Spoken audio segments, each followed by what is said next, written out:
Olá pessoal, sou o Cristian Noronha.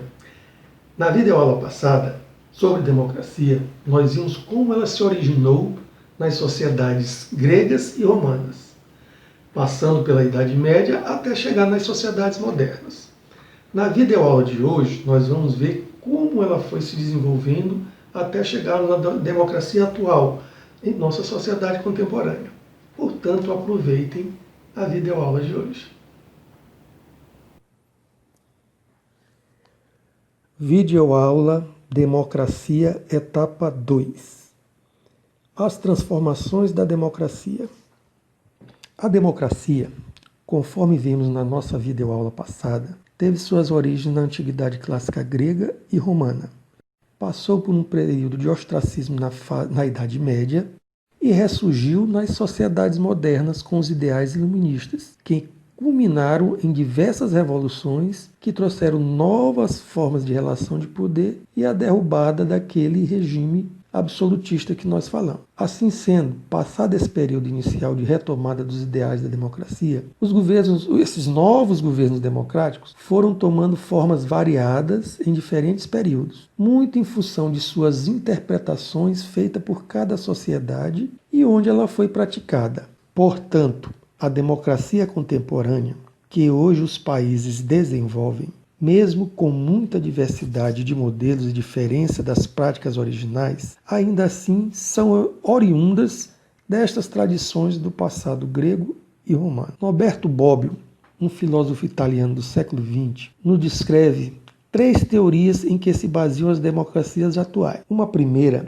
é a teoria clássica, divulgada como teoria aristotélica, das 3 formas de governo, segundo a qual a democracia como governo do povo, de todos os cidadãos, ou seja, de todos aqueles que gozam dos direitos de cidadania, que se distingue da monarquia como governo de um só e da aristocracia como governo de pouco. Uma segunda é a teoria medieval, de origem romana, apoiada na soberania popular, na base da qual há uma contraposição de uma concepção ascendente a uma concepção descendente da soberania, conforme o poder supremo deriva do povo e se torna representativo, ou deriva do príncipe e se transmite por delegação do superior para o inferior. E por fim, a teoria moderna, conhecida como teoria de Maquiavel, nascida com o Estado moderno, na forma das grandes monarquias, segundo a qual as formas históricas de governo são essencialmente 2, a monarquia e a república. E a antiga democracia nada mais é do que uma forma de república.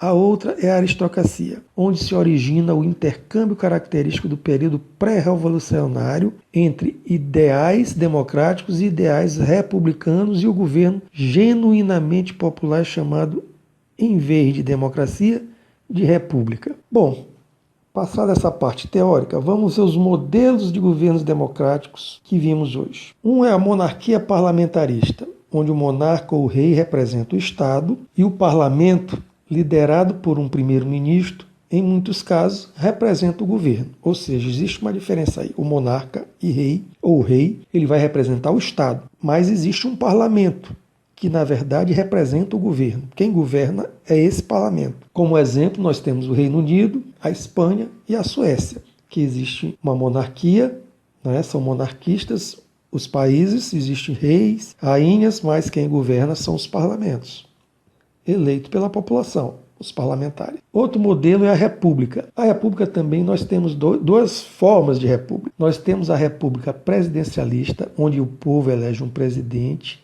e esse representa o Estado e governa o país, como o Brasil, Argentina, Rússia e outros países. E existe a república parlamentarista, onde você pode ter um presidente eleito ou não. No caso de ter um presidente em uma república parlamentarista, esse presidente vai representar o Estado, mas não governa. Quem governa é o primeiro-ministro, que é eleito pelos parlamentares, que estes são eleitos pelos eleitores, né? Ou seja, pelos cidadãos do país, certo? E aí o primeiro-ministro é escolhido dentro do parlamento. Às vezes, em algumas nações, o primeiro-ministro é eleito também pela população. São outras variações, ou seja, cada uma delas tem umas variações. Como exemplo, nós temos Portugal e Alemanha de república parlamentarista. E como eu coloquei, né, dentro de cada modelo destes aqui apresentados, da monarquia parlamentarista, da república presidencialista, da república parlamentarista, dentro de cada modelo desses, existem também algumas variações pequenas a serem notadas. Portanto, há diversas interpretações para o exercício da democracia. O importante é que em todas as democracias existem os poderes judiciários, executivos e legislativos para garantir a racionalidade do regime democrático. Hoje o modelo mais comum de democracia é a que chamamos de democracia representativa, onde os representantes são eleitos para defender os interesses da sociedade. Isso se deve ao fato da dificuldade de se reunir toda a população de um país para decidir sobre algo e tomar decisões. Este modelo da democracia representativa é o mais utilizado nas democracias, sejam elas monarquias parlamentaristas, repúblicas presidencialistas ou parlamentaristas. Formas opostas à democracia.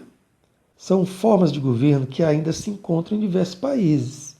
Estas podem ser caracterizadas como modelos autoritários ou mesmo chamadas de autoritarismo, onde o Estado reprime qualquer tipo de oposição ao governo exercido por uma pessoa ou por um grupo alinhado nos mesmos ideais.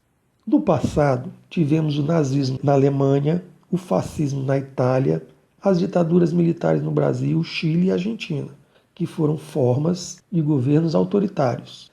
Atualmente ainda encontramos autoritarismo, cada um com suas características próprias, na China, Coreia do Norte, Arábia Saudita, Irã e vários outros países. Portanto, ainda existem muitos países onde não se pratica ainda a democracia. E, vez por outra, ela é atacada, principalmente em países com poucas tradições democráticas, como na América Latina. Vamos ver agora sobre a democracia no Brasil. A democracia no Brasil. O primeiro período de democracia no Brasil é delimitado na Primeira República, que vai de 1889 a 1930. Este período, logicamente, foi logo após a proclamação da República. Mas é bom frisar que nem toda a população votava nesta época, pois muitos estavam proibidos de participar do processo eleitoral de acordo com a primeira Constituição republicana. As mulheres só tiveram o direito a voto somente em 1934 e os analfabetos com a Constituição de 1988. Então, pode-se imaginar que a votação era muito irrisória em termos quantitativos. As eleições democráticas no Brasil, após a Revolução de 1930, teve uma pausa quando Getúlio Vargas assumiu provisoriamente a presidência da República. Mas este ficou até 1934, onde foi reeleito de forma indireta, neste mesmo ano de 1934, pelos deputados federais. Em 1937, com a desculpa de combater o comunismo no Brasil, Getúlio Vargas dá uma espécie de autogolpe, apoiado por vários segmentos da sociedade brasileira, e se mantém no poder sem passar por eleições até 1945. Assim, Getúlio Vargas governou ininterruptamente por 15 anos. Somente em 1946, com a eleição e posse de Eurico Gaspar Dutra, que os brasileiros passaram a votar e eleger novamente um presidente. Este período democrático, reiniciado com Gaspar Dutra, durou até 1964, com a deposição de João Goulart, que sofreu um golpe militar. Este tempo de ditadura militar durou até 1989, com a eleição de Collor de Mello e já sob uma nova Constituição promulgada um ano antes, em 1988, que restaurava a democracia brasileira. Assim, se acrescentarmos os períodos de ditadura militar republicana com o período colonial e o período imperial brasileiro, que não fazem parte de um regime democrático, teremos nesta soma mais de 419 anos sem democracia, restando apenas 101 de democracia em 520 anos de existência do Brasil.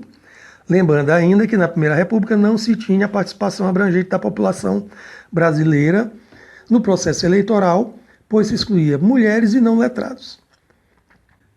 Então, após a explanação destas duas videoaulas, queremos que você pesquise sobre o tema e nos traga um conceito seu do que é democracia.